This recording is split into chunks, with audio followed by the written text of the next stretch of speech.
Hola de nuevo a todos, bienvenidos a su canal Lectura en Voz Alta. El día de hoy continuamos con el libro La interpretación de los sueños de Sigmund Freud. El día de hoy les leeré el capítulo 3 y 4 de este libro y recuerden que cada que haya un pie de página a lo largo del texto, escucharán el siguiente sonido. Sin nada más que agregar, comencemos. Capítulo 3. El sueño es un cumplimiento de deseo. Si hemos atravesado un desfiladero y de pronto alcanzamos una eminencia desde la cual los caminos se separan y se ofrecen las más ricas perspectivas en diversas direcciones, podemos demorarnos un momento y pararnos a considerar a dónde nos dirigiremos primero. Algo semejante nos ha ocurrido después de tramontar esta primera interpretación de sueños. Ahora nos rodea la claridad de un conocimiento súbito. El sueño no es comparable al sonido desordenado de un instrumento que no pulsa el ejecutante, sino que es golpeado por un poder externo. No carece de sentido, no es absurdo, no presupone que una parte de nuestro tesoro de representaciones duerme al tiempo que otra empieza a despertar. Es un fenómeno psíquico de pleno derecho. Más precisamente, un cumplimiento de deseo. Debe clasificárselo dentro de la concatenación de las acciones anímicas de vigilia que nos resultan comprensibles. Lo ha construido una actividad mental en extremo compleja, pero un tropel de preguntas nos conturban en el mismo momento en que queremos regocijarnos con este conocimiento. Si el sueño, según lo declara su interpretación, figura un deseo cumplido, ¿de dónde viene la forma sorprendente y extraña en que se expresa ese cumplimiento de deseo? ¿Qué alteración han sufrido los pensamientos oníricos hasta que se configuró desde ellos el sueño manifiesto, tal como lo recordamos al despertar? ¿Por qué vías se cumplió esa alteración? ¿De dónde surge el material que ha sido procesado como un sueño? ¿De dónde provienen muchas de las características que podemos observar en los pensamientos oníricos? Por ejemplo, el que estén autorizados a contradecirse entre sí. ¿Puede el sueño enseñarnos algo nuevo acerca de nuestros procesos psíquicos internos? ¿Puede su contenido corregir opiniones que sostuvimos durante el día? Propongo que por el momento dejemos de lado todas esas preguntas y sigamos adelante por un único sendero. Hemos averiguado que el sueño figura un deseo como cumplido.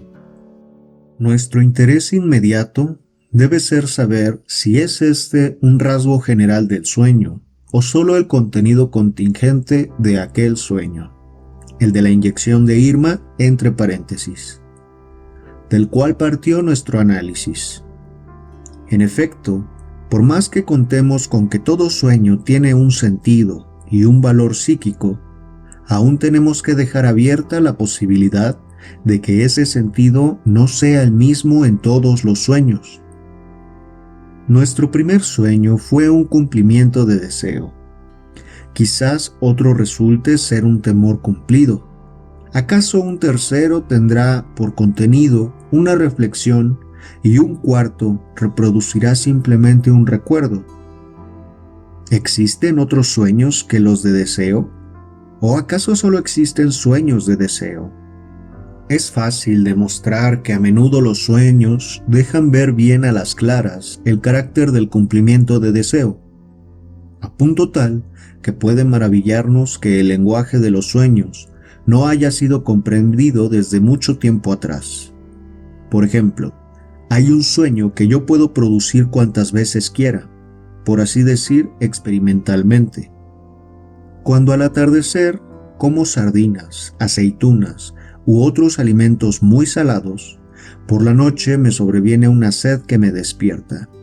Pero al despertar es precedido por un sueño que todas las veces tiene idéntico contenido. Yo bebo. tomo agua a grandes sorbos y me sabe tan gustosa como solo puede serlo una bebida fría para el que muere de sed. Después me despierto y tengo que beber en la realidad. La ocasión de este sueño simple es sin duda la sed, pues yo la experimento al despertar. De esta sensación nace el deseo de beber, y ese es el deseo que el sueño me muestra cumplido.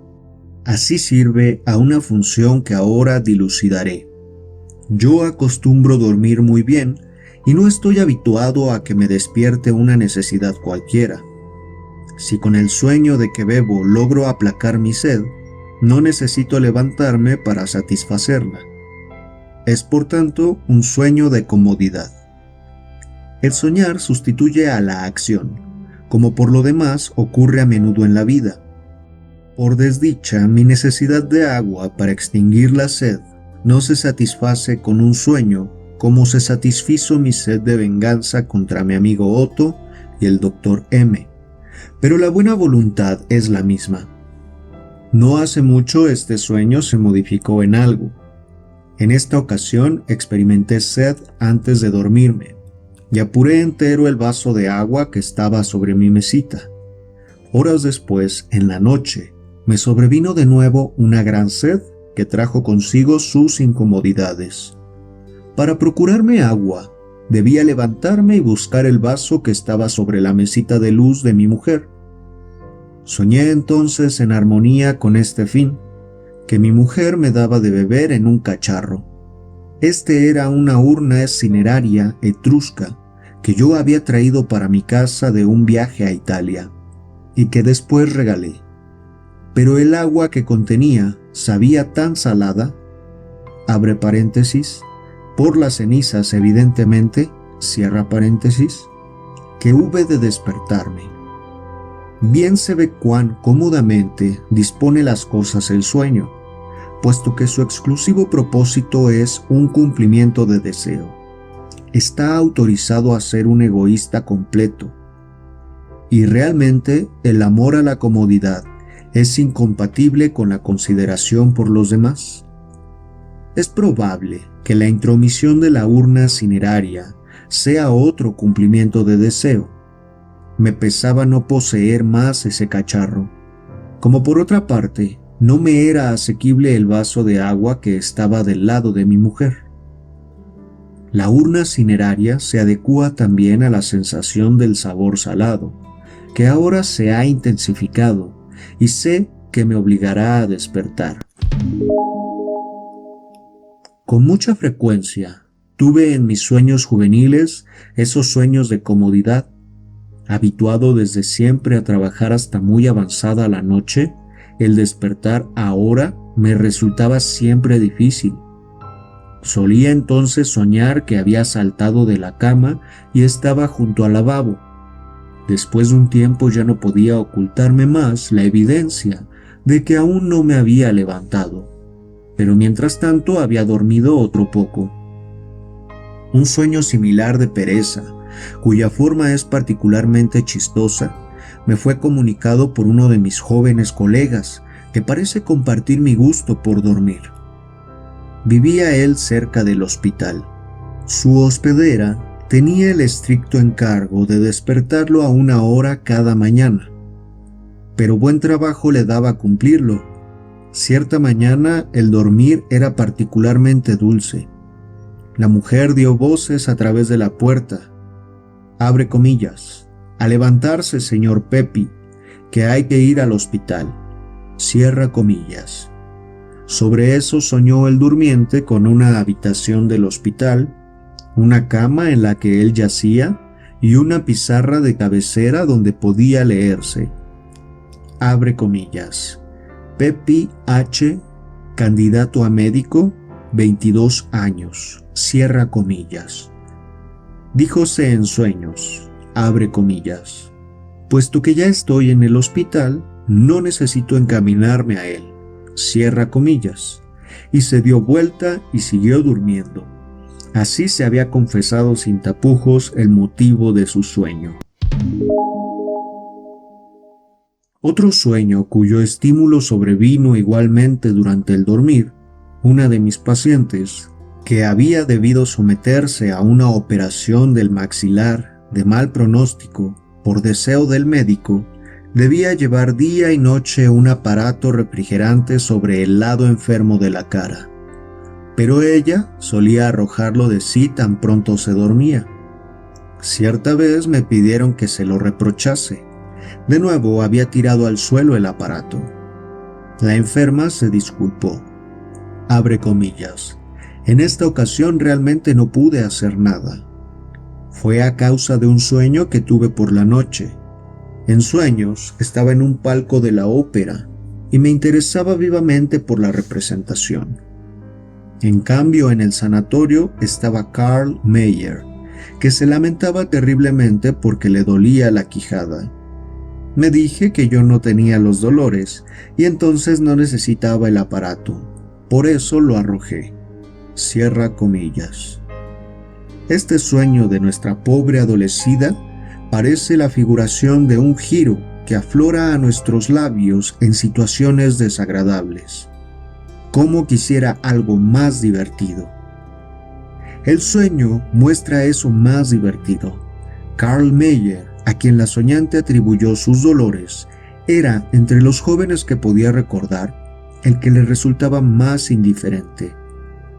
No es difícil descubrir el cumplimiento de deseo en algunos otros sueños que he recogido de personas sanas. Un amigo, que conoce mi teoría sobre el sueño y la ha comunicado a su mujer, me dijo cierto día, abre comillas, debo contarte algo de mi mujer. Ayer ha soñado que tenía el periodo. ¿Sabrás decirme el significado de eso? Cerré comillas. Por cierto que sé, si la joven señora ha soñado que tiene el periodo, es que éste no apareció.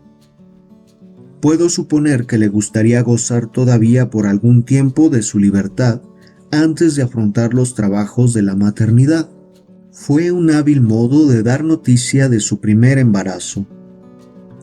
Otro amigo escribe que su mujer soñó, no ha mucho, que descubría manchas de leche en su blusa. Es también señal de un embarazo, pero no del primero. La joven madre desea entre sí tener para su segundo hijo más alimento que tuvo para el primero.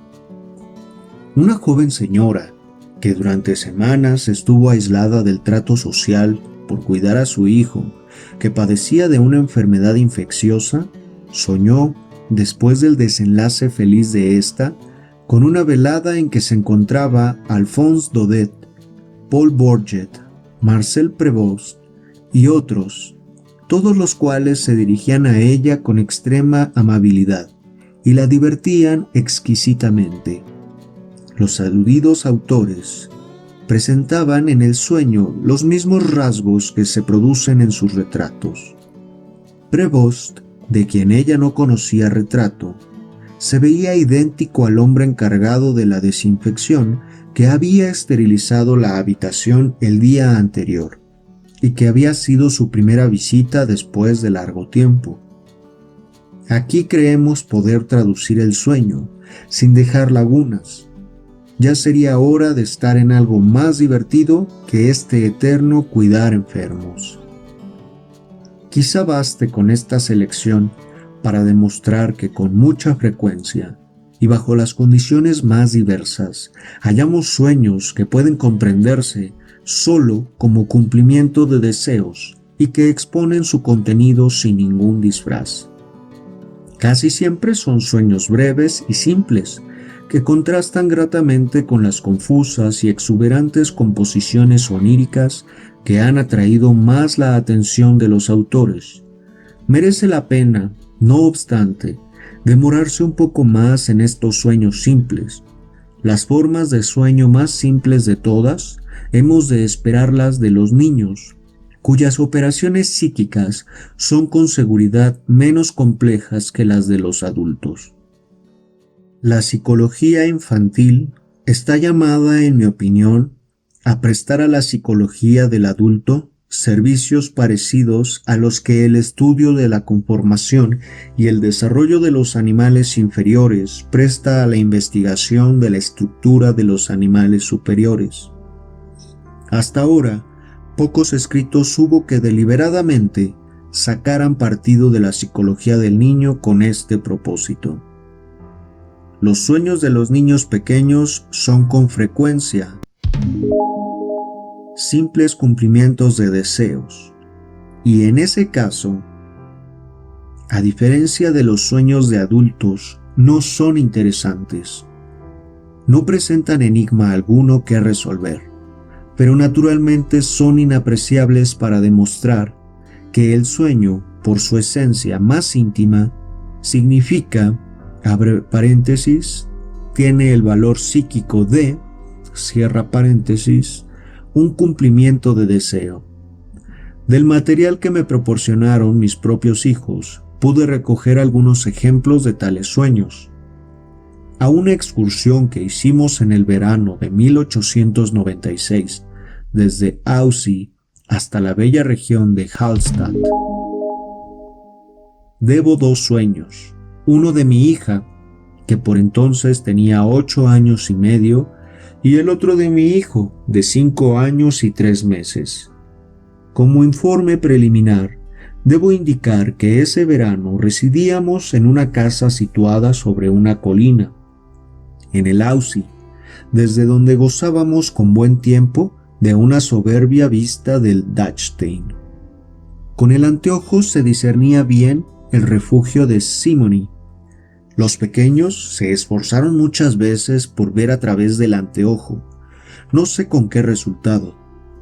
Antes de la partida, yo les había contado que Hallstatt estaba al pie de Dachstein. Estuvieron muy alegres esa jornada. Desde Hallstatt llegamos hasta Echental, cuyos cambiantes paisajes embelesaron a los niños, pero uno, el de 5 años, fue poniéndose mustio. Cada vez que parecía a nuestra vista una nueva montaña, preguntaba, abre comillas, ¿es el Dachstein? Cierra comillas, a lo cual debía yo responderle, abre comillas, no son sino los contrafuertes, cierra comillas. Después que hubo repetido algunas veces esta pregunta, se encerró en un mutismo total. Por nada del mundo quiso trepar con los demás hasta una caída de agua. Lo creí fatigado, pero a la mañana siguiente se llegó radiante hasta mí y me contó, abre comillas, esta noche he soñado que estuvimos en el refugio de Simony, cierra comillas. Entonces comprendí, había esperado, puesto que yo hablé del Dachstein, que en la excursión a Hallstatt escalaría la montaña y llegaría a tener al alcance de la vista el refugio de que tanto se había hablado con motivo del anteojo. Como vio entonces que se lo exhortaba a contentarse con meros contrafuertes y una caída de agua, se sintió defraudado y se enojó.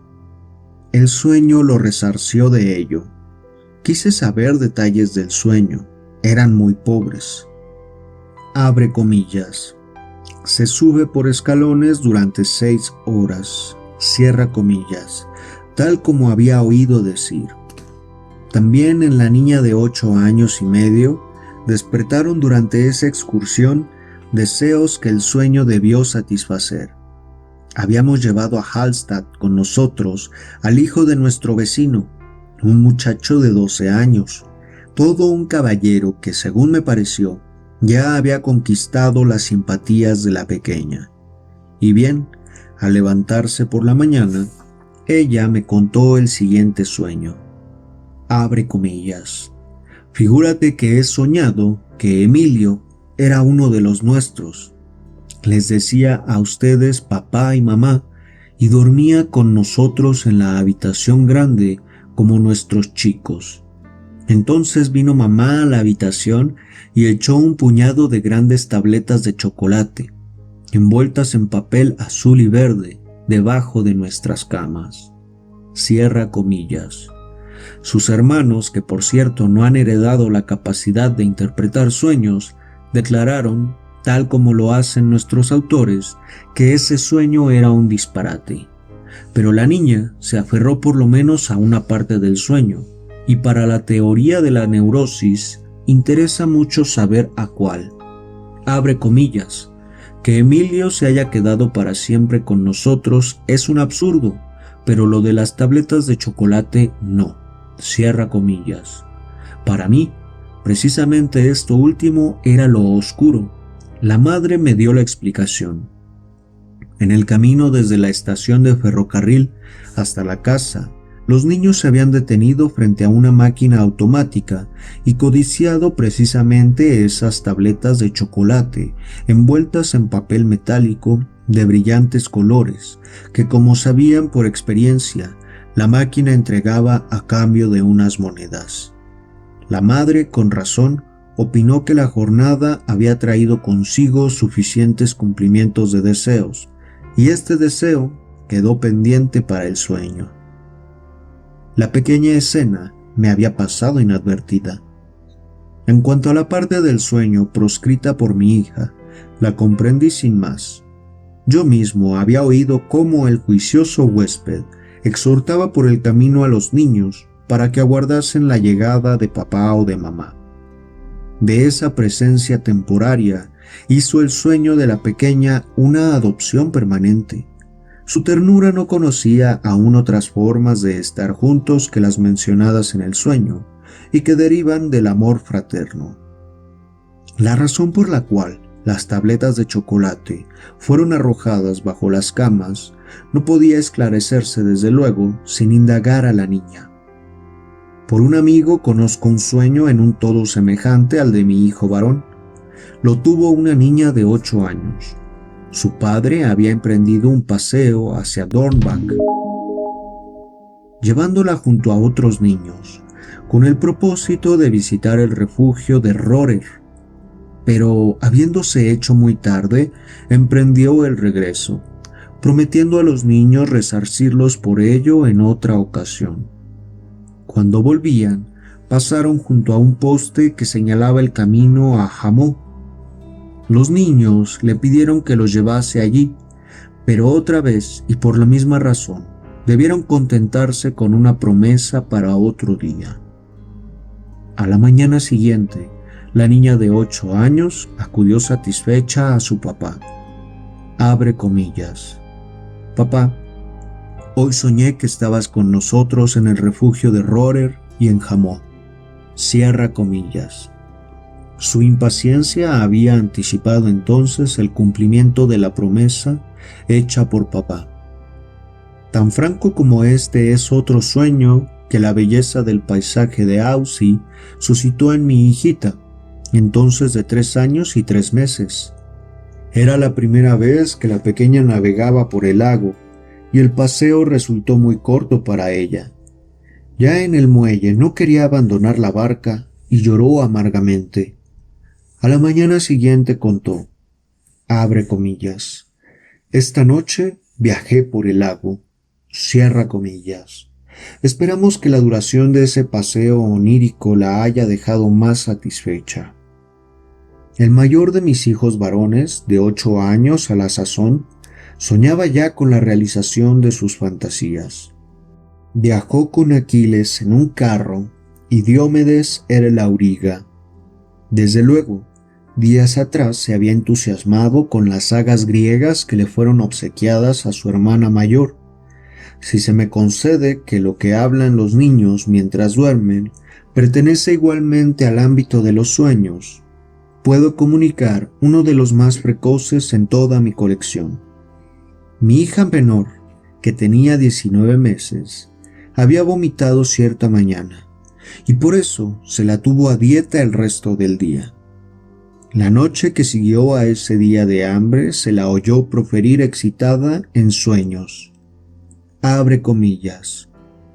Anna Freud, Erdbeer, Hochbeer, Herpes, Pap, cierra comillas. Lo cual significa, Ana habla en media lengua, Si se expresara correctamente deberíamos traducir, abre comillas, Ana Freud, fresas, fresas silvestres, huevos, papilla, cierra comillas. Pero un niño de esa edad diría algo así, Ana Freud, fresas, fresas silvestres, huevos, papilla. Utilizaba su nombre para expresar la toma de posesión. El menú abarcaba todos los platos que debían parecerle codiciables. El que las fresas apareciesen en 2 variedades era una protesta contra la política sanitaria del hogar, y tenía su explicación en la circunstancia colateral bien observada por ella, de que la niñera había atribuido la indisposición de Ana a un atracón de fresas. Contra ese dictamen incómodo para ella, tomó entonces en sueños su revancha. Si juzgamos dichosos a los niños porque todavía no conocen el apetito sexual, no desconozcamos que las otras grandes pulsiones vitales pueden convertirse para ellos en riquísima fuente de desengaño y de renunciamiento, y por lo tanto de estimulación onírica. Aquí va un segundo ejemplo de ello. Mi sobrino de 22 meses recibió el encargo de felicitarme para mi cumpleaños y obsequiarme una canastilla de cerezas, que en esa época del año eran todavía las primicias. Pareció resultarle duro, pues repitió varias veces con voz inaudible, abre comillas, adentro hay cerezas, cierra comillas, y no daba señales de soltar la canastilla, pero supo resarcirse. Hasta entonces solía contar a su madre por las mañanas que había soñado con el soldado blanco, un oficial de la guardia con su capote, que lo había deslumbrado una vez por la calle. El día que siguió al sacrificio del cumpleaños, se despertó alegre con esta noticia que solo pudo provenir de un sueño. Abre comillas. Germán se comió todas las cerezas. Cierra comillas. ¿Con qué sueñan los animales? Eso no lo sé. Un dicho, cuya mención debo a uno de mis estudiantes, afirma saberlo, pues pregunta, abre comillas, ¿con qué sueña el ganso? Y responde, con maíz, cierra comillas. Toda la teoría que ve en el sueño un cumplimiento de deseo está contenida en estas 2 frases. Ahora, reparamos en que habríamos alcanzado también por un camino más corto nuestra doctrina sobre el sentido oculto del sueño, con solo indagar en los modismos idiomáticos. La sabiduría del lenguaje juzga muchas veces bastante mal al sueño. Parece que quisiera dar razón a la ciencia cuando dictamina, abre comillas, los sueños, sueños son, cierra comillas. Pero en los giros idiomáticos, el sueño es preferentemente el bienaventurado cumplidor de deseos. Abre comillas, ni en el sueño más atrevido lo hubiera imaginado. Cierra comillas. Exclama en su transporte el que ve sus esperanzas colmadas con creces en la realidad.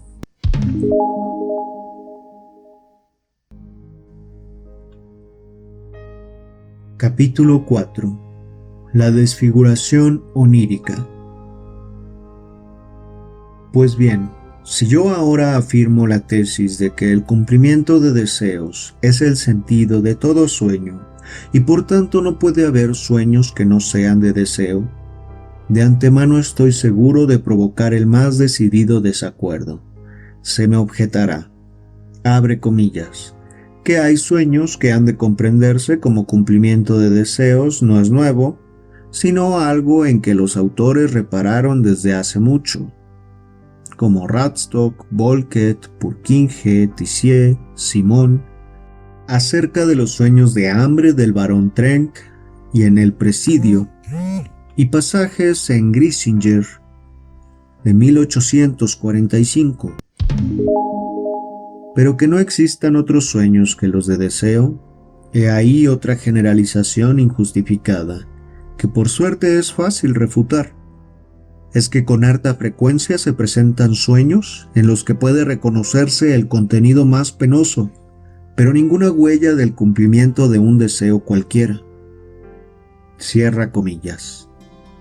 El filósofo pesimista Edward von Hartmann está sin duda a sideral distancia de la teoría del cumplimiento de deseo. En su libro de 1890 escribe, abre comillas, por lo que toca al sueño, con él todas las plagas de la vida de vigilia hacen su entrada también en el estado del dormir. Solo una cosa queda fuera, la única de que algún modo puede reconciliar a las personas cultas con la vida, el goce científico y artístico. Cierra comillas.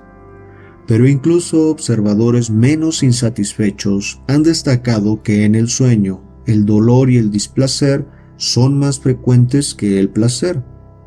Así Scholz, Volkett y otros.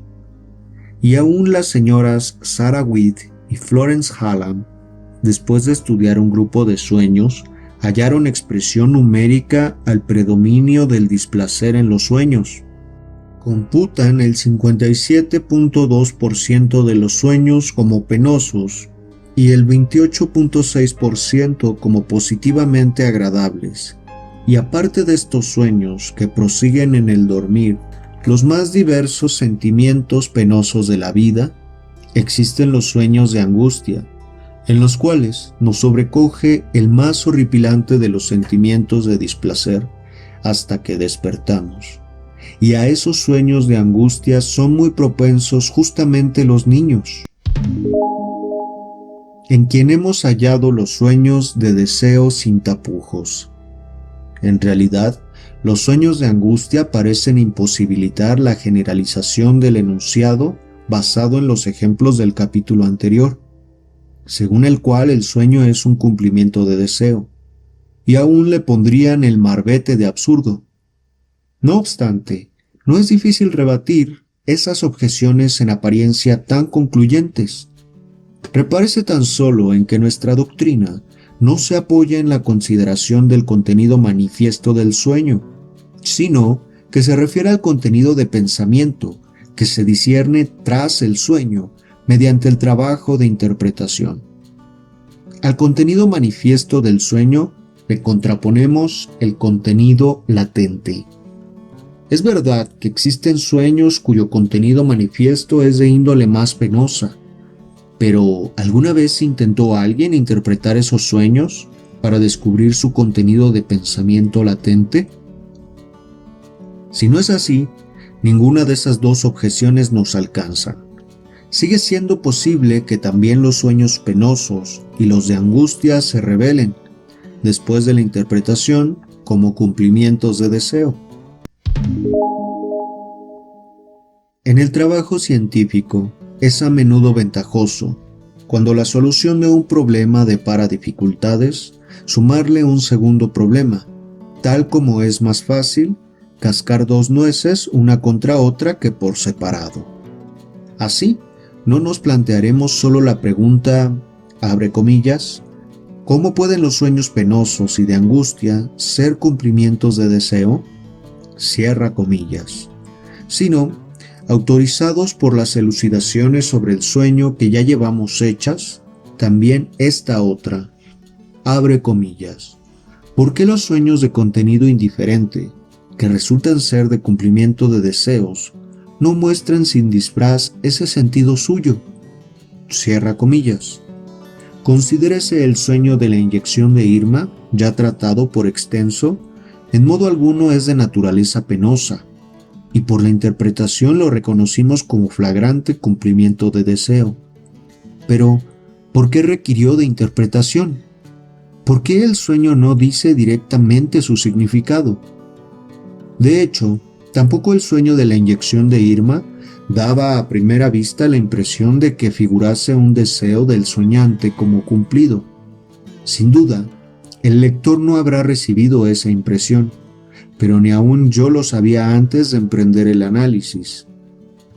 Si a esta conducta del sueño, necesitada de explicación, la llamamos el, abre comillas, hecho de la desfiguración onírica, cierra comillas, la segunda pregunta se nos plantea así: ¿a qué se debe esa desfiguración onírica?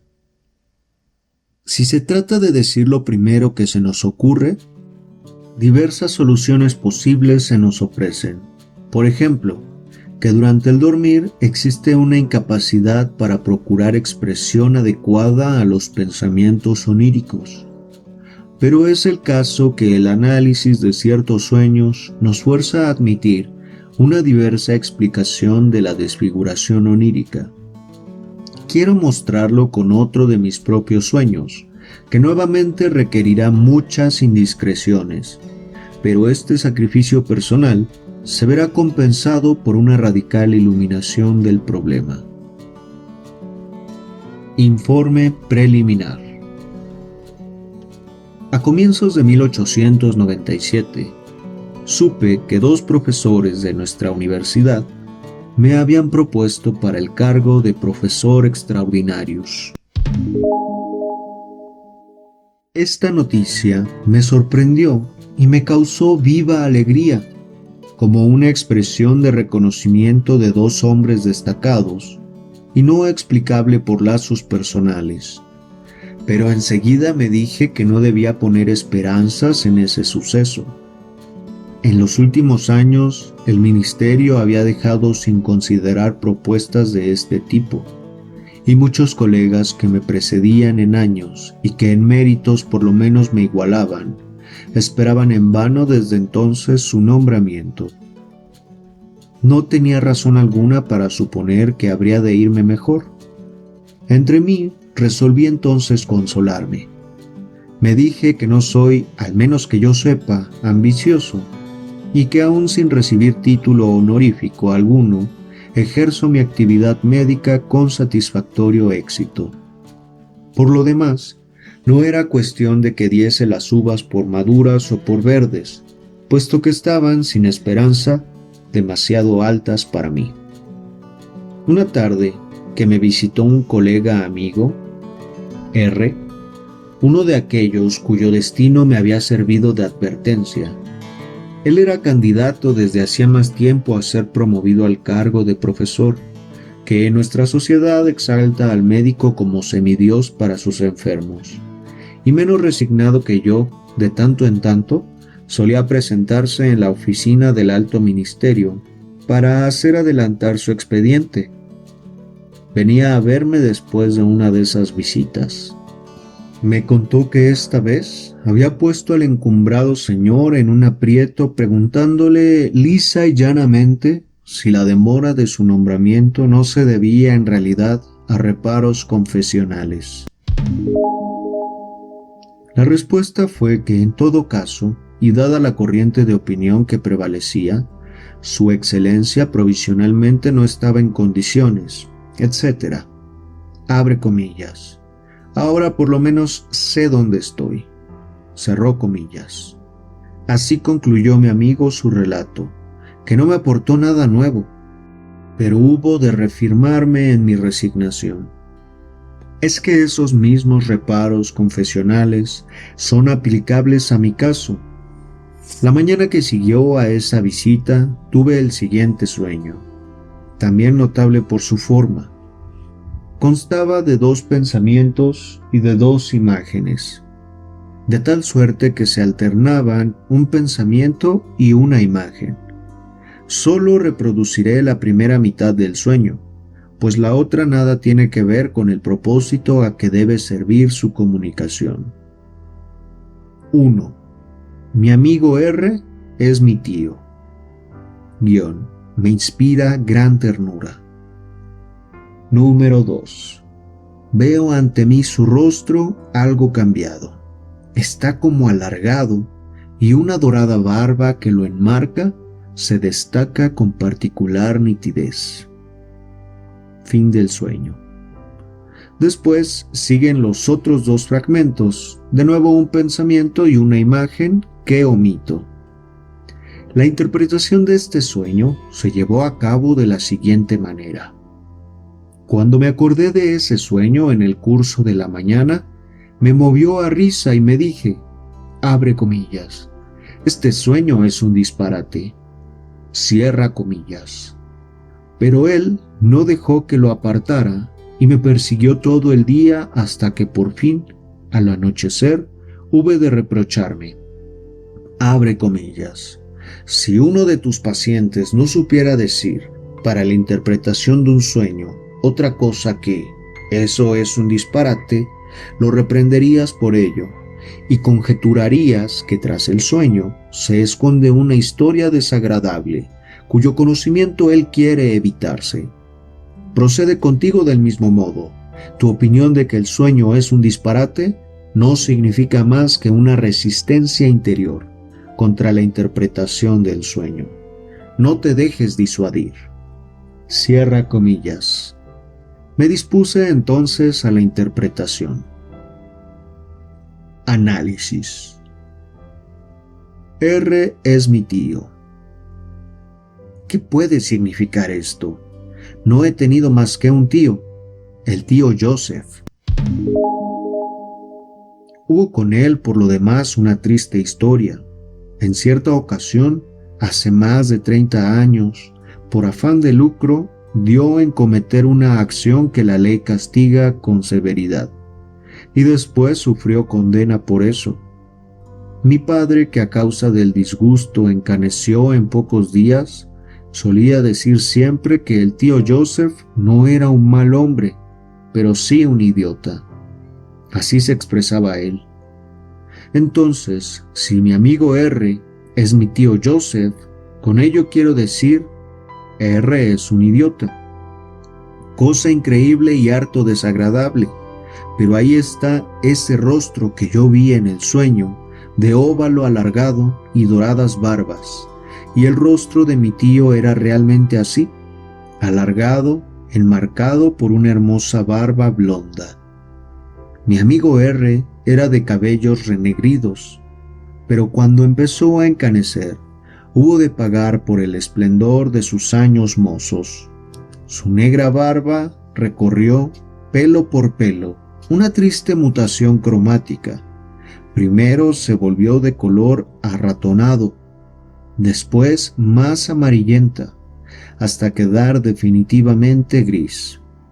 En esta etapa se encuentra ahora la barba de mi amigo R, por lo demás también la mía, como ahora observo con desagrado.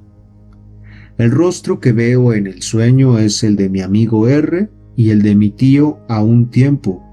Es como si una de esas fotografías mixtas de Galton, quien para determinar los parecidos de familia, fotografiaba varios rostros en la misma placa.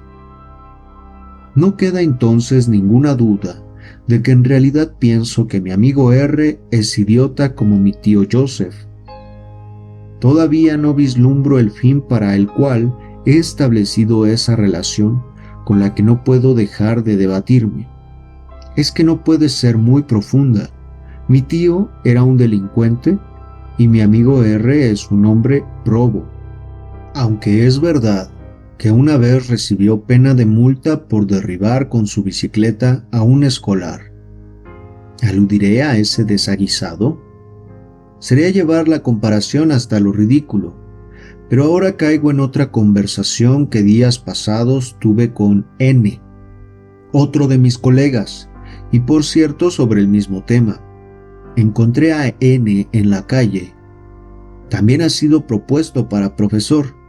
Sabía de mi distinción y me felicitó por ello. Lo desautoricé en forma decidida. Abre comillas. Precisamente usted no debía gastar esa broma, pues por experiencia propia conoce bien el valor de esa propuesta. Cierra comillas. A lo cual replicó, aunque probablemente no en serio, abre comillas. Eso no puede saberse. En efecto, contra mí hay algo en especial. ¿No sabe usted que una persona me denunció ante los tribunales? No necesito asegurarle que el sumario debió archivarse. Era un vulgar intento de extorsión, y aún tuve gran trabajo en librar a la propia denunciante de recibir una sanción penal. Pero quizás en el ministerio se valgan de este asunto contra mí para no designarme. En cambio, es usted un hombre intachable. Cierra comillas. Ahí tengo pues al delincuente, pero al mismo tiempo a la interpretación y tendencia de mi sueño. Mi tío Joseph figura a mis dos colegas todavía no designados profesores, al uno como idiota y al otro como delincuente. Ahora conozco también el fin con que recurría a esa figuración. Si para la demora en el nombramiento de mis amigos R y N son decisivos los reparos confesionales, también el mío corre peligro. En cambio, si puedo atribuir la posposición de ambos a otras razones que a mí no me alcanzan, mi esperanza queda intacta. Así procede mi sueño. Convierte a uno, R, en idiota y al otro, N, en delincuente. Pero yo no soy ni lo uno ni lo otro. Así queda suprimido lo que tenemos en común. Tengo derecho a regocijarme por mi designación como profesor y evito la penosa conclusión que hube de extraer ante el relato de R sobre lo que supo por boca del alto funcionario, que era aplicable a mi caso. Debo avanzar todavía en la interpretación de este sueño. No lo siento aún satisfactoriamente despejado, y sigue desazonándome la ligereza con que degradé a dos respetados colegas solo por allanarme el camino al profesorado. La insatisfacción que siento por mi proceder se aplaca un tanto, puesto que conozco el valor que debe asignarse a las aseveraciones del sueño. A cualquiera daría yo el mentiz de que en la realidad tengo a R por un idiota, o no creo en lo que me contara N sobre aquel asunto de la extorsión. Tampoco creo que Irma haya enfermado de gravedad por una infección que le produjo Otto con un preparado de propilo. Aquí como allí, es solo mi deseo de que las cosas hayan sido así, lo que mi sueño expresa. La afirmación en que se realiza mi deseo suena en el segundo sueño menos absurda que en el primero. Hay en su construcción un empleo más habilidoso de puntos reales de apoyo, como en una calumnia bien compuesta en la que algo hay de verdad. En efecto, en su momento, mi amigo R fue propuesto con el voto contrario de un profesor, y mi amigo N me procuró el mismo. Inocentemente, el material de que me valí para denigrarlo. No obstante, lo repito, me parece que el sueño necesita de ulterior esclarecimiento. Ahora me acuerdo de que el sueño contenía otro fragmento, en que la interpretación no reparó hasta aquí. Después que se me ocurrió que R es mi tío, sentí en el sueño cálida ternura por él. ¿A qué se debe ese sentimiento? Por mi tío Joseph, desde luego, nunca experimenté sentimientos tiernos. R es mi caro amigo de muchos años, pero si me llegase a él y le expresase mi inclinación con palabras que correspondiesen siquiera aproximadamente al grado de mi ternura en el sueño, se asombraría sin duda. Mi ternura hacia él me parece mentida y exagerada, lo mismo que mi juicio sobre sus cualidades mentales, que expreso confundiendo su personalidad con la de mi tío, pero exagerada en el sentido opuesto. Ahora barrunto una nueva explicación de las cosas. La ternura del sueño no pertenece al contenido latente, a los pensamientos que hay tras el sueño. Está en oposición a ese contenido, y es apta para ocultarme la verdadera interpretación del sueño. Probablemente esa es su destinación. Recuerdo la resistencia que opuse a la interpretación, por cuánto tiempo pretendí aplazarla declarando que el sueño era un puro disparate. Por mis tratamientos psicoanalíticos, sé cómo debe interpretarse un juicio de desestimación semejante. no tiene ningún valor de conocimiento sino el de una mera exteriorización de afectos.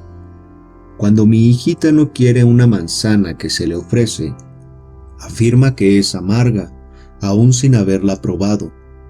Y cuando mis pacientes se portan como la pequeña, yo sé que hay ahí una representación que quisieran reprimir. Lo mismo vale para mi sueño. No quiero interpretarlo porque la interpretación contiene algo contra lo cual forcejeo. Después de una interpretación acabada del sueño, me entero de aquello contra lo cual yo forcejeaba.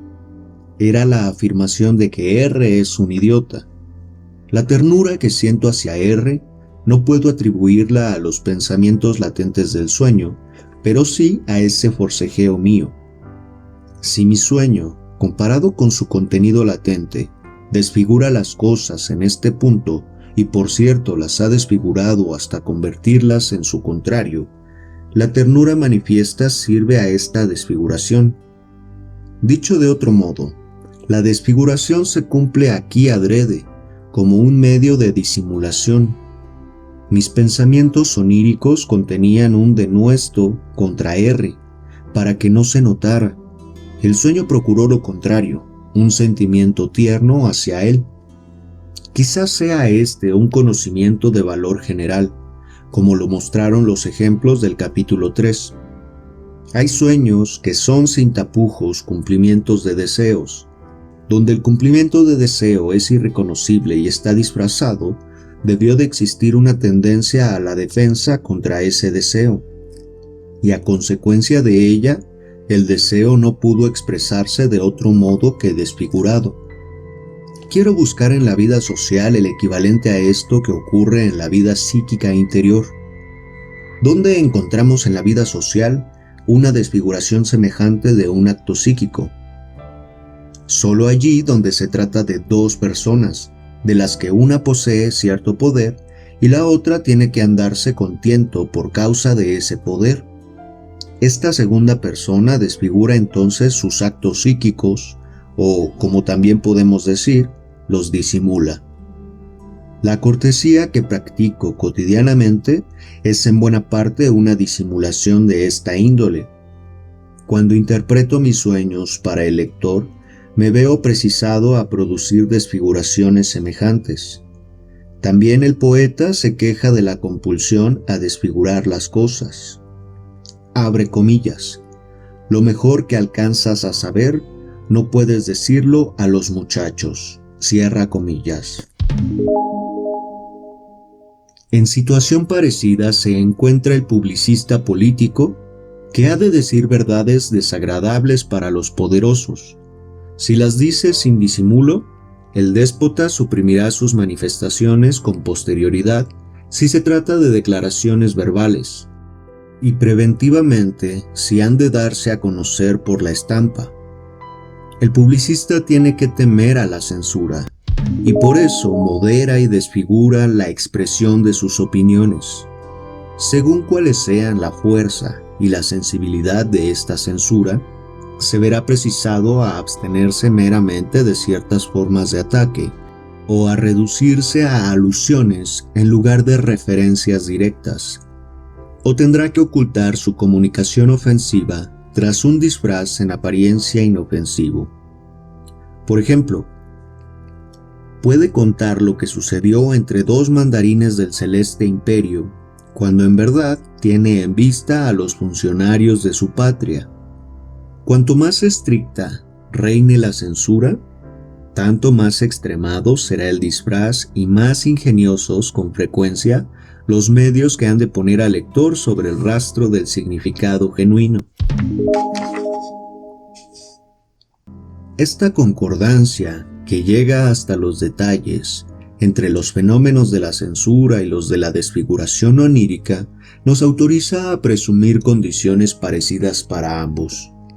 Tenemos derecho entonces a suponer que los causantes de la plasmación onírica son dos poderes, abre paréntesis, o corrientes o sistemas, cierra paréntesis, psíquicos que hay en cada individuo, de los que uno forma el deseo expresado mediante el sueño, mientras que el otro ejerce una censura sobre este deseo onírico y por ende lo obliga a desfigurar su exteriorización.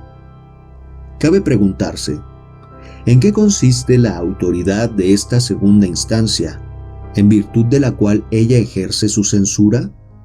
Si recordamos que los pensamientos latentes del sueño no son conscientes antes del análisis, pero el contenido manifiesto que deriva de ellos se recuerda como consciente, no es mucho suponer que el privilegio de esa segunda instancia haya de ser precisamente la admisión en la conciencia.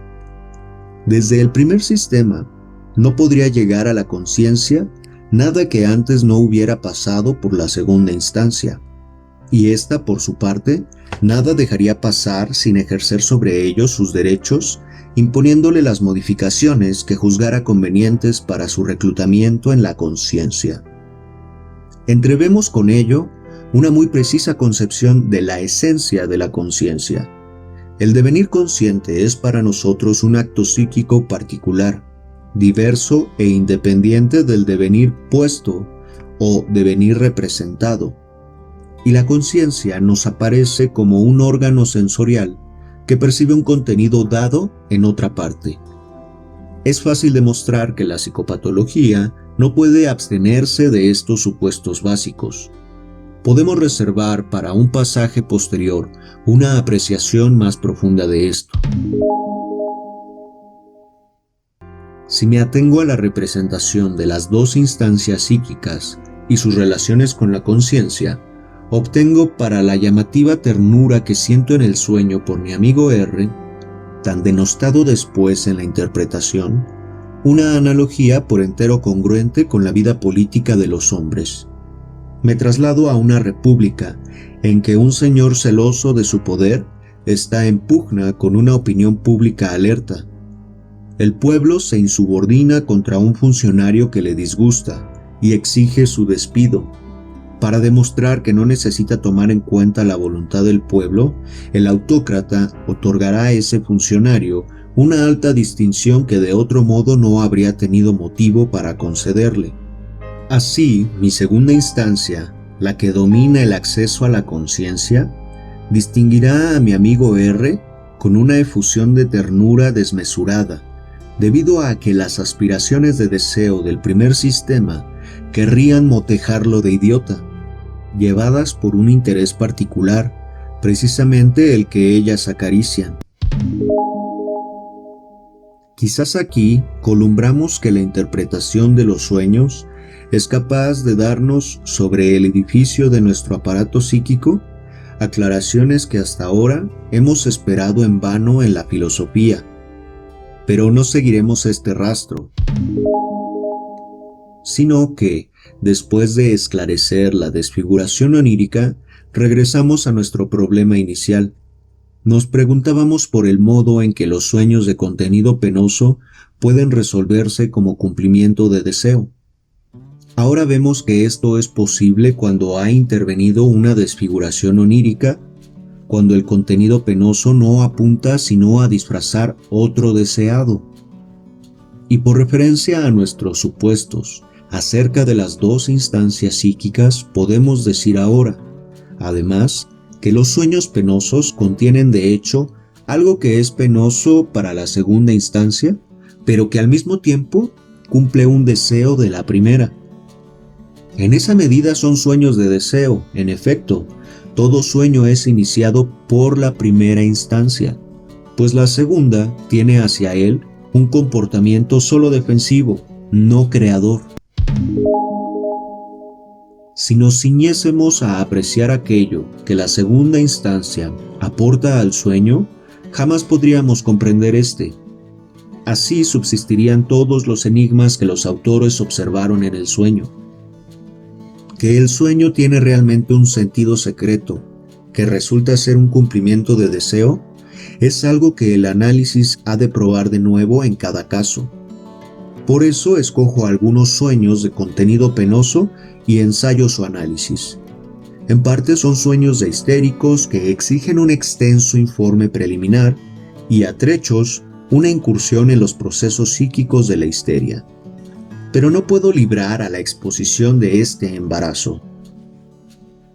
Cuando tomo a un psiconeurótico bajo tratamiento analítico, por regla general sus sueños pasan a ser, según ya he dicho, tema de nuestro coloquio. Para ello debo proporcionarle todos los esclarecimientos psicológicos con cuya ayuda yo mismo llegué a comprender sus síntomas, y entonces tropiezo con una crítica inflexible, como no he de esperar la más rígida de mis colegas. Y casi siempre mis pacientes objetan la tesis según la cual todos los sueños son cumplimientos de deseo. Aquí van algunos ejemplos del material de sueños que se me adujeron como contraprueba. Abre comillas. Dice usted que siempre el sueño es un cumplimiento de deseo, comienza una ingeniosa paciente.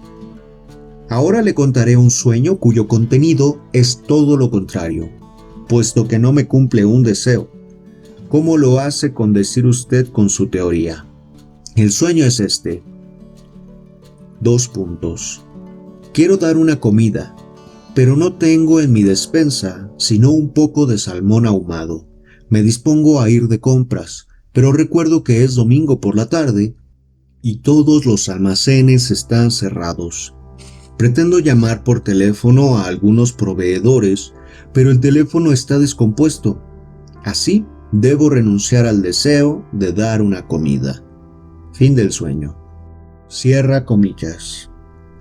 Respondí desde luego que sobre el sentido de ese sueño solo el análisis podría decidir, aunque admitía que a primera vista parecía racional y coherente y semejaba lo contrario de un cumplimiento de deseo. Abre comillas. ¿Pero de qué material nació ese sueño? Usted sabe que el incitador de un sueño se encuentra en todos los casos en las vivencias de la víspera. Cierra comillas. Análisis. El marido de la paciente, un honrado y cabal comerciante en carnes, le había declarado días antes que estaba poniéndose obeso y quería iniciar una cura de adelgazamiento. Se levantaría temprano, haría ejercicios, observaría una dieta estricta y sobre todo no aceptaría invitaciones a comer. Acerca de su marido siguió contando entre risas que en la tertulia había conocido a un pintor que a toda costa quería retratarlo porque nunca había visto una cabeza tan impresionante. Pero su marido, con sus rudos modales, replicó que no faltaba más y que tenía el total convencimiento de que un trozo del trasero de una hermosa muchacha sería más del agrado del pintor que su cara íntegra.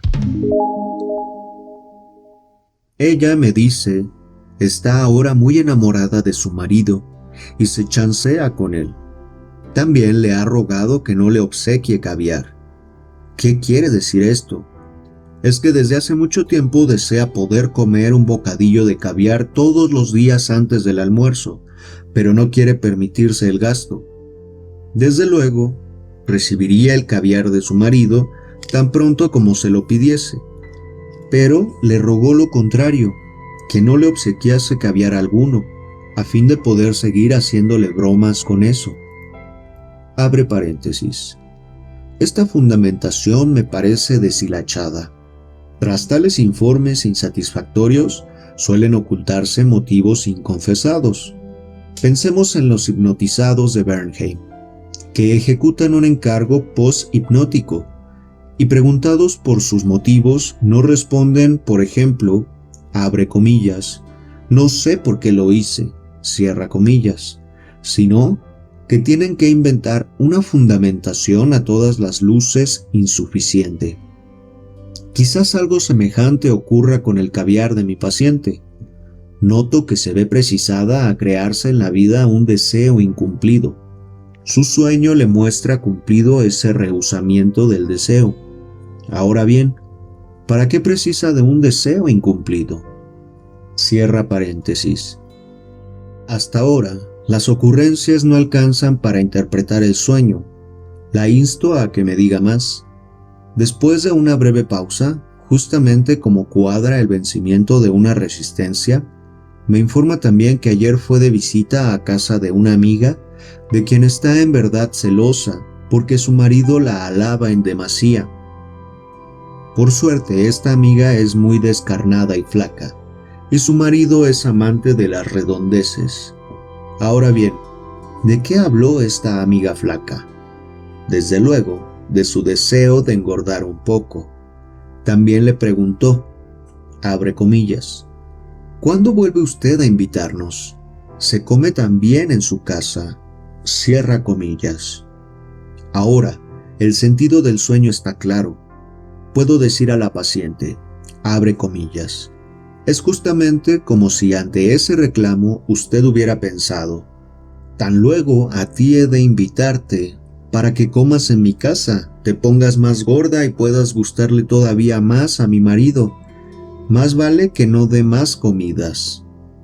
Después el sueño le dice a usted que ya no puede dar comidas, y entonces cumple su deseo de no contribuir en nada a redondear las formas del cuerpo de su amiga.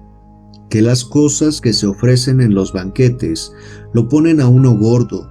Lo aprendió usted del declarado propósito de su marido de no aceptar más invitaciones a comer en interés de su adelgazamiento. Ahora no falta sino cualquier dato coincidente que corrobore la solución. Nada se aclaró todavía sobre el salmón ahumado, que aparece en el contenido del sueño. Abre comillas. ¿Cómo llega usted al salmón que se menciona en el sueño? Salmón ahumado es el plato predilecto de esta amiga. Responde, cierra comillas. Por casualidad también yo conozco a esa señora, y puedo corroborar que se priva del salmón no menos que mi paciente del caviar. El mismo sueño admite todavía otra interpretación, más fina, y que una circunstancia colateral aún vuelve necesaria. Ambas interpretaciones no se contradicen, sino que se superponen, y así proporcionan un bello ejemplo del doble sentido, que es cosa habitual en los sueños, así como en todas las otras formaciones psicopatológicas. Ya averiguaremos que simultáneamente en su sueño de rehusamiento del deseo, la paciente se empeñaba en procurarse un deseo denegado en la realidad. Abre paréntesis, el bocadillo de caviar, cierra paréntesis. También la amiga había exteriorizado un deseo, el de engordar. Y no nos asombraría que nuestra dama hubiera soñado que a su amiga no se le cumple su deseo. En efecto, en su propio deseo que a su amiga se le niegue un deseo, el de que su cuerpo prospere, pero en lugar de ello sueña que a ella misma no se le cumple un deseo. El sueño cobra una nueva interpretación si no alude ella a sí misma sino a su amiga, si se ha puesto en el lugar de ésta, o como podemos decir, se ha identificado con ella. Opino que eso es realmente lo que ha hecho, y como señal de esta identificación, se ha creado el deseo denegado en la realidad. Ahora bien, ¿qué sentido tiene la identificación histérica? Esclarecerlo requeriría una exposición detallada. La identificación es un aspecto importante en extremo para el mecanismo de los síntomas histéricos. Por ese camino, los enfermos llegan a expresar en sus síntomas las vivencias de toda una serie de personas, y no solo las propias. Es como si padecieran por todo un grupo de hombres y figuraran todos los papeles de un drama con sus solos recursos personales. Se me objetará que esta es la conocida imitación histérica, la capacidad de los histéricos para imitar todos los síntomas que les han impresionado en otros, por así decir, una compasión que se extrema hasta la reproducción. Pero con ello no se ha designado sino el camino por el cual discurre el proceso psíquico, en el caso de la imitación histérica.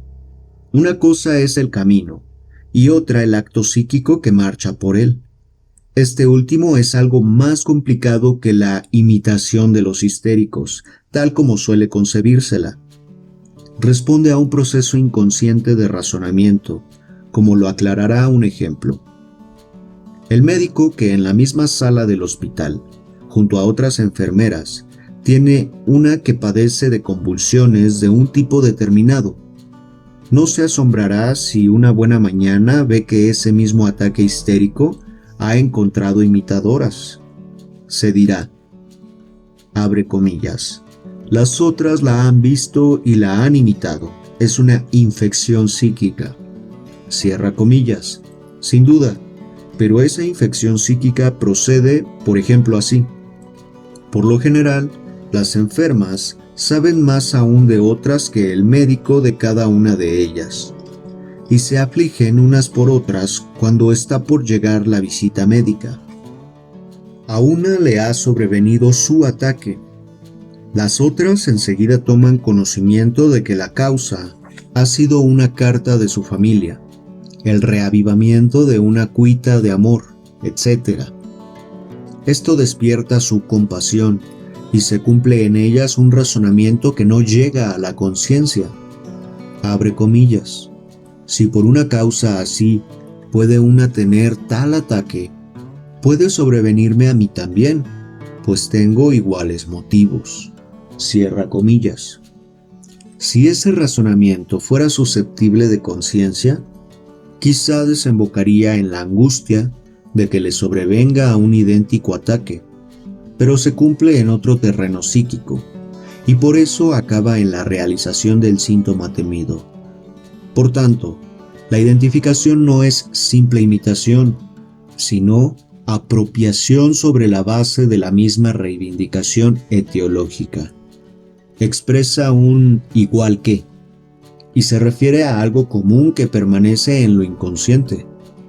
En la histeria, la identificación es usada con la máxima frecuencia para expresar una comunidad sexual.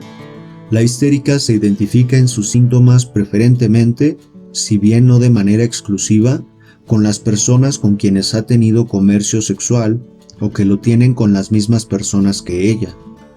El lenguaje revela también una concepción así. Dos amantes son uno.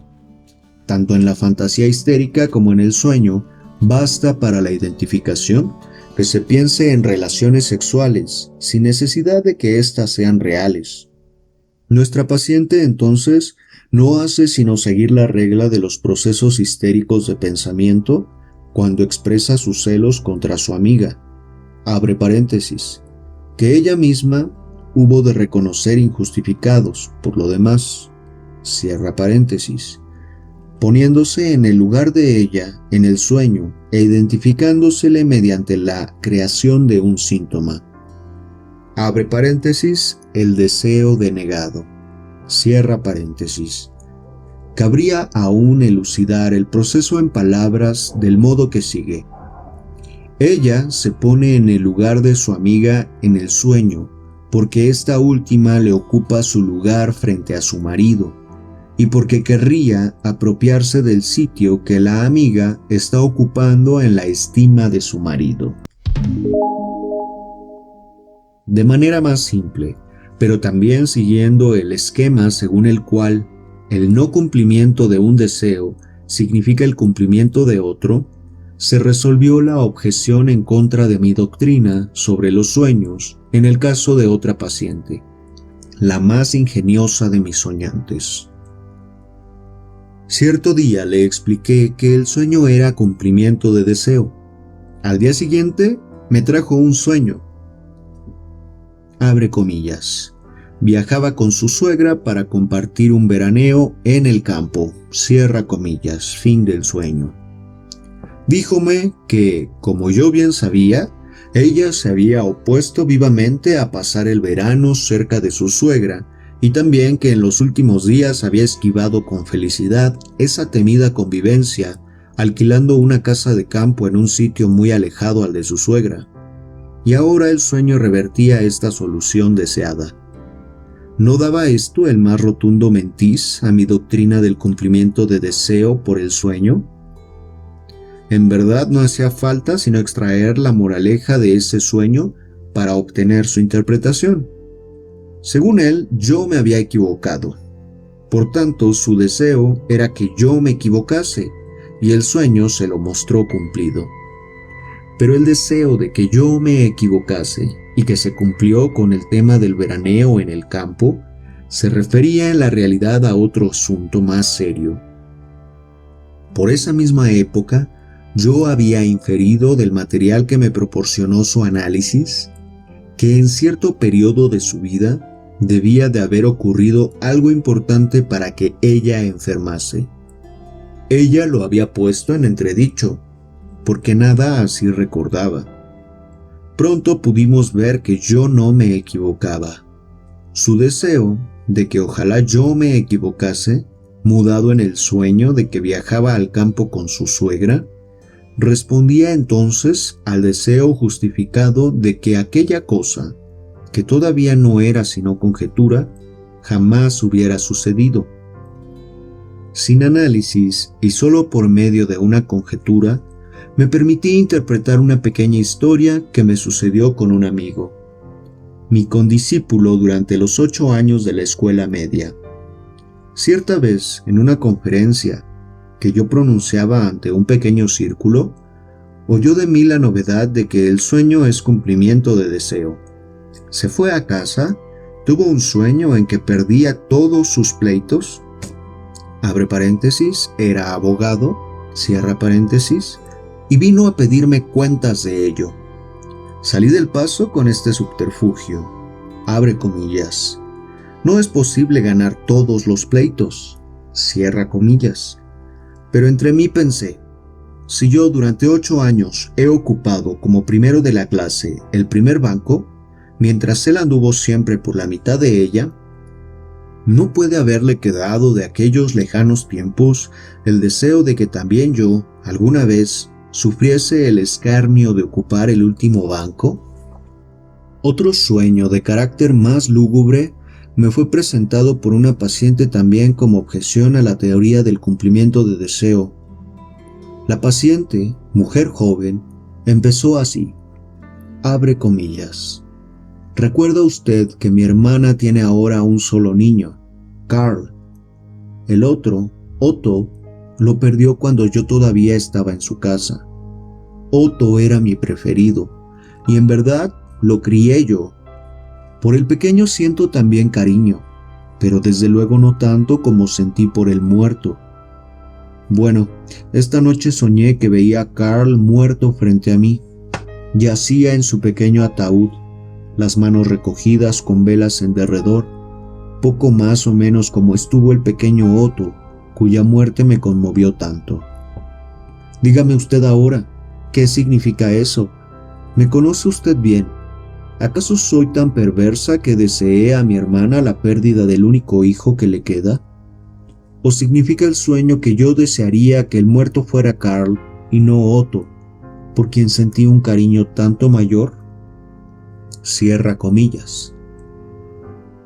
Le aseguré que esta última interpretación debía excluirse.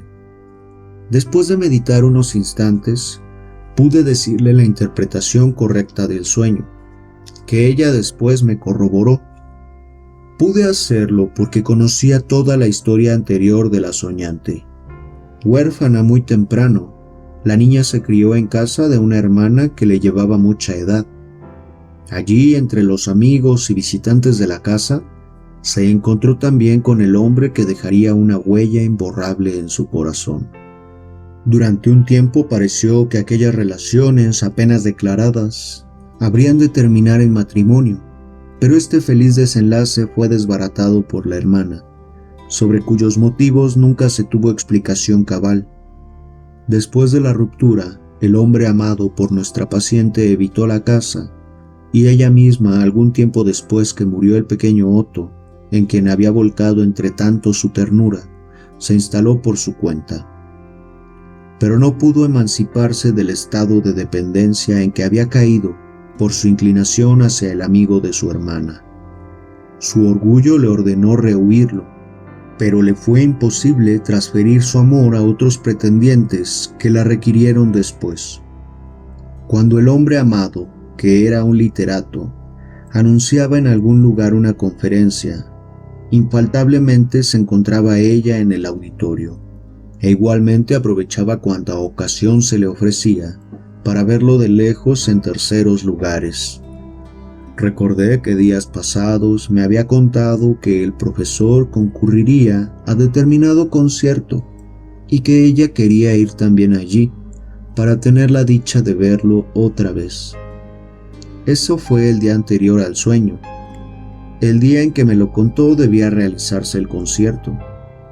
Así me resultó fácil reconstruir la interpretación correcta y le pregunté si se le ocurría algún suceso sobrevenido a consecuencia de la muerte del pequeño Otto.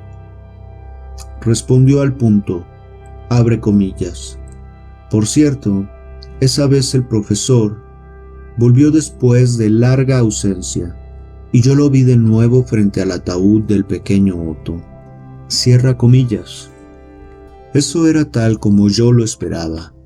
Interpreté entonces su sueño en la siguiente forma. Abre comillas. Si ahora el otro niño muriese, eso mismo se repetiría. Pasaría usted el día en casa de su hermana. El profesor seguramente iría a presentarle sus condolencias y en idéntica situación a la de entonces lo volvería usted a ver.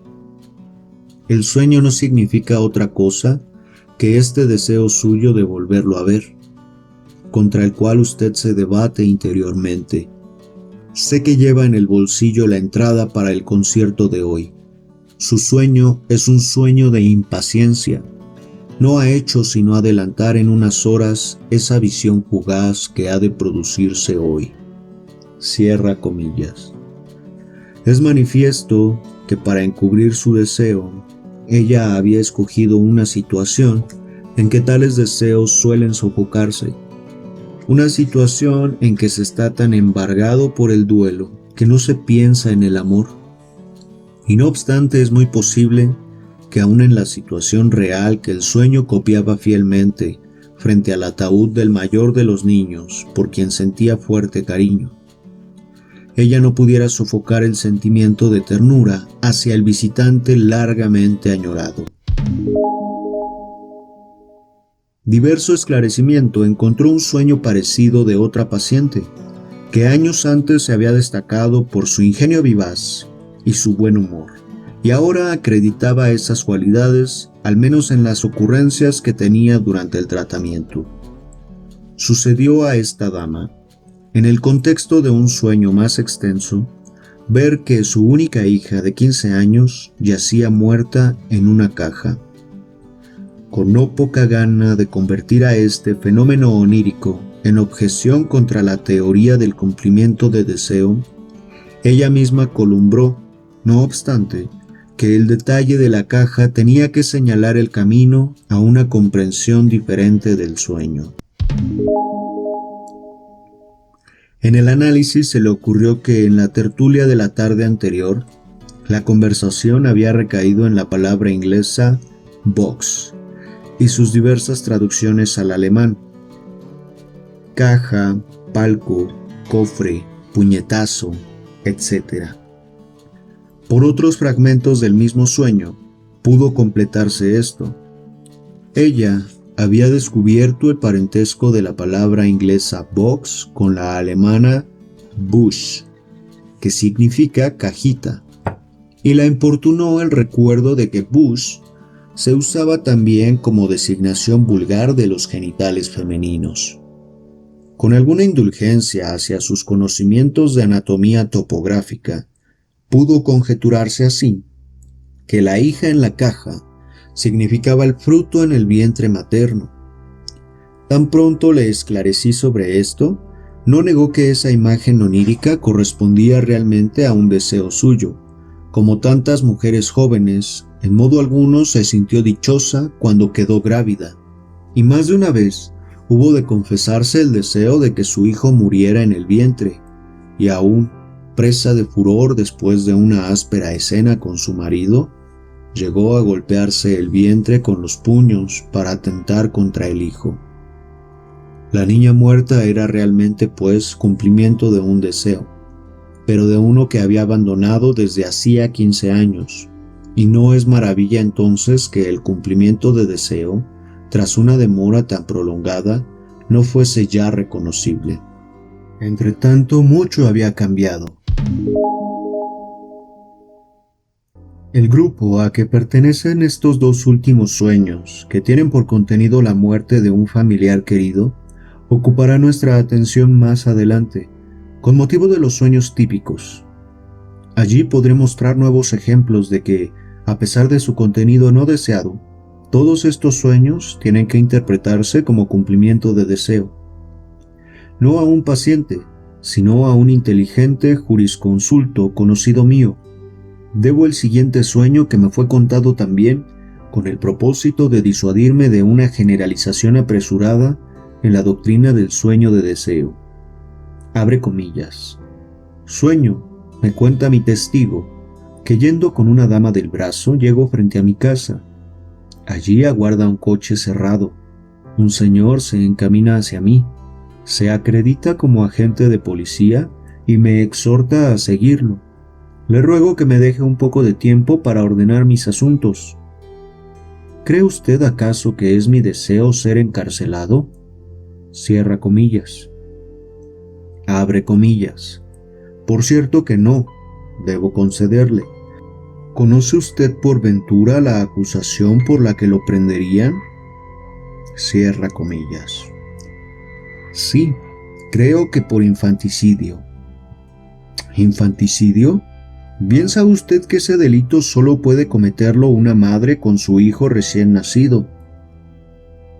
¿Así es? ¿Y en qué circunstancias soñó usted? ¿Qué ocurrió el día anterior al atardecer? No querría contárselo, es un asunto delicado. Pero necesito saberlo, de lo contrario tendremos que renunciar a la interpretación del sueño. Entonces escuche usted, no he pasado la noche en mi casa, sino en la de una dama que significa mucho para mí. Cuando nos despertamos por la mañana, ocurrió de nuevo algo entre nosotros. Entonces me dormí otra vez y soñé lo que usted sabe. ¿Es una mujer casada? Sí. ¿Y no quiere usted engendrar un hijo con ella? No, eso podría delatarnos. Entonces, ¿no practican ustedes un coito normal? Recurro a la precaución de retirarme antes de la eyaculación. Puedo conjeturar que usted recurrió esa noche varias veces a ese arbitrio y que después de repetirlo al amanecer, ¿ya no estuvo tan seguro de haberlo conseguido? Muy bien, podría ser. Entonces su sueño es un cumplimiento de deseo. Él le procura la tranquilidad de no haber engendrado un hijo, o lo que casi importa lo mismo, de haberlo matado. Me es fácil demostrarle el eslabón intermedio. Recuerde que días pasados hablamos sobre las dificultades del matrimonio y sobre la inconsecuencia de que se permita interrumpir el coito para que no dé fruto, mientras que se pena como delito toda intervención hecha cuando el óvulo y el semen se han encontrado para formar un feto. A raíz de ello rememoramos también la querella medieval sobre el momento temporal preciso en que el alma es infusa en el feto, porque sólo desde entonces es admisible el concepto de asesinato. Sin duda, usted conoce también la escalofriante poesía de Lenot, que equipara el infanticidio y la prevención de los nacimientos. En Lenot, cosa notable, he pensado hoy a media mañana, como por azar, dijo el paciente. Es también una resonancia de su sueño, y ahora quiero mostrarle un pequeño deseo que su sueño cumple colateralmente. Llega usted frente a su casa con su dama del brazo, por tanto la lleva al hogar de usted, mientras que en la realidad pasó usted la noche en casa de ella. Que el cumplimiento de deseo que constituye el núcleo del sueño se encubra en una forma tan desagradable, responde quizás a más de una razón. Por mi ensayo sobre la etiología de la neurosis de angustia, sabría usted tal vez que considero al coitus interruptus como uno de los factores causales de la génesis de la angustia neurótica. Así, no sería extraño que en usted hubiese quedado, después de repetir muchas veces ese tipo de coito, un sentimiento de malestar que ahora se introduce como elemento en la trama de su sueño. De esa desazón sirve usted también para encubrir el cumplimiento de deseo. Por lo demás, la mención del infanticidio no quedó explicada. ¿Cómo llega usted a ese delito específicamente femenino? He de confesarle que hace algunos años estuve enredado en un asunto así. Tuve la culpa de que una muchacha buscara desembarazarse mediante un aborto de las consecuencias de una relación conmigo. No había tenido yo participación alguna en la ejecución de ese atentado, pero durante mucho tiempo me asedió la lógica angustia de que el hecho se descubriese, dijo el paciente. Ahora comprendo. Ese recuerdo aportó una segunda razón para que la sospecha de que usted había ejecutado mal su artificio debiera serle penosa. Un médico joven que oyó contar este sueño en mis cursos debió sentirse afectado, pues se dio prisa a resoñarlo, aplicando su esquema de pensamientos a otro tema. Días antes había presentado su declaración de ingresos, enteramente en regla, puesto que era muy poco lo que tenía para declarar. Ahora bien, soñó que un conocido que venía de la sesión de la Junta Recaudadora se llegaba a él y le comunicaba que todas las otras declaraciones impositivas pasaban sin objeciones, pero la suya había despertado general desconfianza y le impondrían una fuerte multa. El sueño es un cumplimiento de deseo apenas encubierto, ser considerado un médico de grandes ingresos. Nos trae a la memoria, dicho de pasada, la conocida historia de aquella doncella a quien desaconsejaron que aceptase a su pretendiente por ser hombre de genio colérico y que seguramente la trataría a golpes después de casada. Y respondió la doncella, abre comillas, ojalá ya me golpease, cierra comillas. Su deseo de casarse era tan vivo que aceptaba de buena gana las desazones que le pintaban como consecuencia de ese matrimonio, y aún las convertía en deseo propio. Si a los sueños de este tipo, que ocurren con harta frecuencia y parecen impugnar directamente mi doctrina, puesto que tienen por contenido la denegación de un deseo o el cumplimiento de algo por cierto indeseado, los reúno bajo el título de sueños de deseo contrario. Hecho de ver que se los puede reconducir en general a dos principios. A uno de estos no lo hemos mencionado todavía, aunque desempeña importante papel así en la vida de los hombres como en sus sueños. Una de las fuerzas impulsoras de esos sueños es el deseo de que yo me equivoque. Estos sueños sobrevienen por regla general en el curso de mis tratamientos, cuando el paciente se encuentra en estado de resistencia contra mí. Y con gran certeza puedo anticipar el surgimiento de uno de tales sueños después que he expuesto por vez primera al enfermo la doctrina de que el sueño es un cumplimiento de deseo. Y hasta puedo esperar que a muchos de mis lectores les suceda lo mismo. Estarán predispuestos a frustrar en el sueño un deseo, solo para cumplirse el deseo de que yo me equivoque. El último y breve sueño de este tipo que quiero comunicar vuelve a mostrar lo mismo. Una joven que consiguió seguir el tratamiento conmigo después de luchar contra la voluntad de sus familiares y de los especialistas llamados a consulta, soñó. En su casa se le prohibía seguir visitándome. Invoca entonces ante mí una promesa que le había hecho, y era que en caso necesario la trataría aún sin paga. Yo le dije, en asuntos de dinero no puedo tener miramiento alguno. Fin del sueño.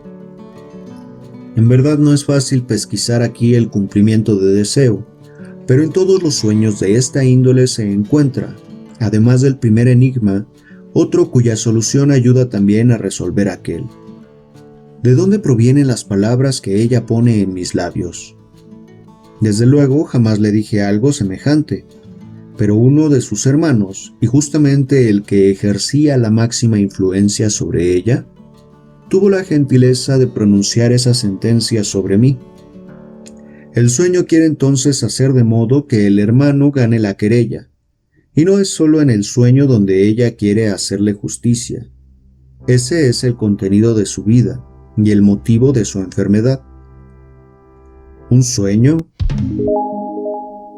que a primera vista parece ofrecer particulares dificultades para la teoría del cumplimiento de deseo, ha sido soñado e interpretado por un médico. Abre comillas. Tengo y veo en el índice de mi mano izquierda una afección primaria sifilítica en la última falange. Quizá queramos renunciar al análisis de este sueño, considerando que parece coherente, y claro, hasta en su contenido indeseado. No obstante, si no nos arredra la fatiga de un análisis, averiguaremos que afección primaria ha de equipararse con una prima affectio, entre paréntesis, primer amor, y que la ulceración repugnante resulte ser, según las palabras de Stark, un subrogado de cumplimientos de deseo recubiertos de un gran afecto. El otro motivo de los sueños de deseo contrario está tan a la mano que fácilmente se corre el peligro de no verlo, como a mí mismo me sucedió durante mucho tiempo. En la constitución sexual de un gran número de hombres existe un componente masoquista que ha nacido del trastorno hacia lo contrario, del componente agresivo y sádico. Denominamos a tales hombres masoquistas ideales, cuando no buscan el placer en el dolor corporal que se infligen, sino en la humillación y la mortificación psíquica. Es evidente sin más que estas personas pueden tener sueños de deseo contrario y de displacer, que para ellos, empero, no son sino cumplimientos de deseo, satisfacción de sus inclinaciones masoquistas. Aduzco aquí uno de tales sueños. Un hombre joven, que en otros tiempos había atormentado mucho a su hermano mayor, al que estaba apegado homosexualmente, tiene ahora, después de haber experimentado un radical cambio de carácter, un sueño que consta de 3 fragmentos. 1. Que su hermano lo secaba. 2. Que 2 adultos se acaramelaban con intención homosexual. 3. El hermano vendió la empresa cuya dirección él, el relator del sueño, se reservaba para el futuro. Fin del sueño. Del último sueño despertó con los sentimientos más penosos. Sin duda es un sueño masoquista de deseo, cuya traducción podría ser esta. Abre comillas. Es de toda justicia que mi hermano atente contra mí con esta venta, como castigo por todos los tormentos que tuvo que soportarme. Cierra comillas.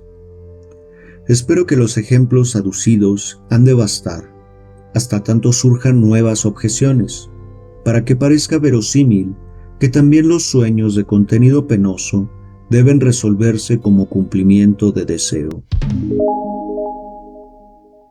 Por otra parte, nadie juzgará fruto del azar el que en la interpretación de estos sueños, en todos los casos, se recaiga en temas de los que no se habla ni aún se piensa en ellos de buena gana.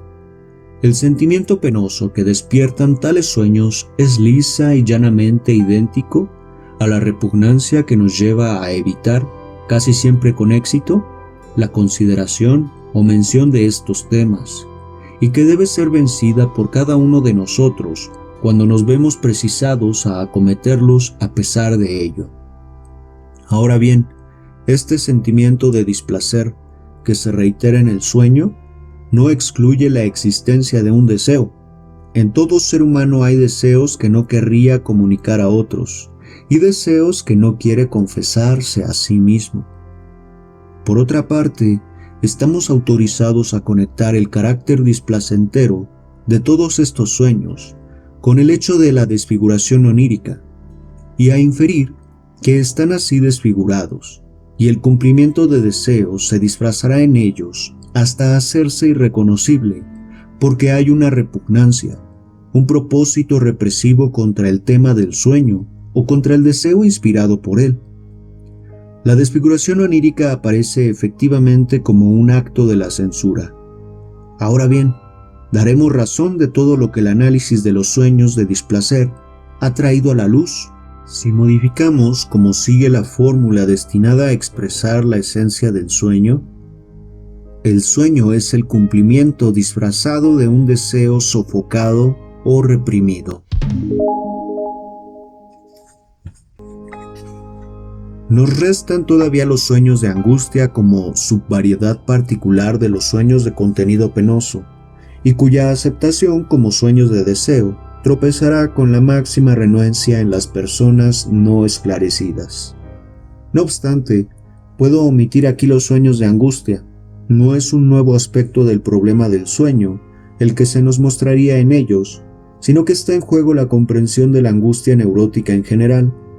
La angustia, tal como la sentimos en el sueño, solo en apariencia se explica por el contenido de éste.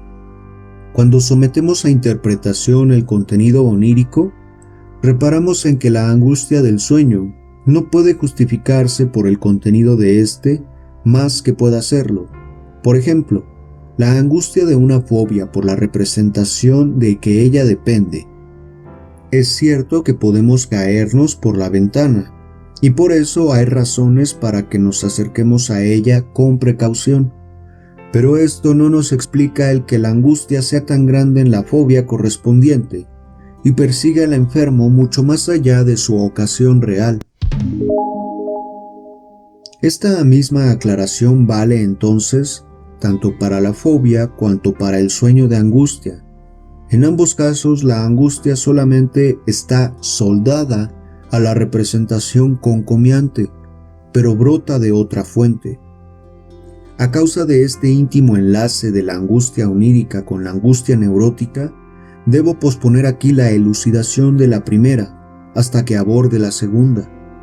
En un breve ensayo sobre la neurosis de angustia de 1895, afirmé en su momento que la angustia neurótica brota de la vida sexual y corresponde a una libido desviada de su destinación y que no llegó a emplearse.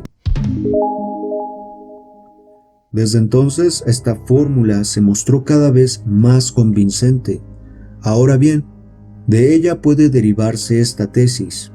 Los sueños de angustia son sueños de contenido sexual en los que la libido que les corresponde se ha mudado en angustia. Más adelante se nos presenta la ocasión de reforzar esta tesis mediante el análisis de algunos sueños de neuróticos. Además, en mis ulteriores intentos de acercarme a una teoría del sueño, habré de referirme nuevamente a la condición de los sueños de angustia y su compatibilidad con la teoría del cumplimiento de deseo.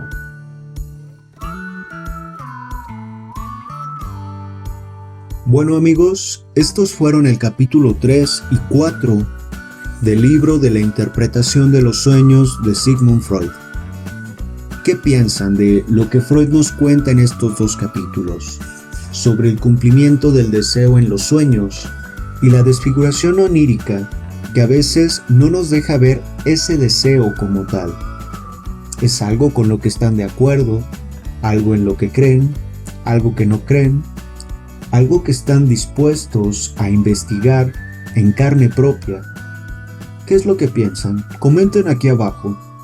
Si les gustó mi lectura, dejen un like en el video, compártanlo, suscríbanse y activen la campana para saber cuando suba la siguiente parte de este gran libro. Sin nada más que agregar, hasta la próxima.